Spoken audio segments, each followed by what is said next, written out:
Welcome to Spandy Way.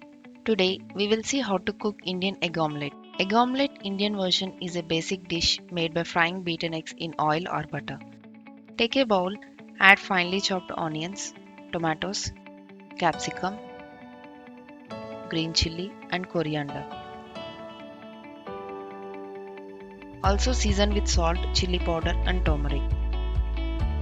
Now add 2 whole eggs and give a nice whisk. Now to fry beaten eggs, take a pan and heat oil on it. Let the flame be medium. Pour the whole mixture and fry it for 2 to 3 minutes. Now turn the omelette to other side and fry it for another 2 minutes.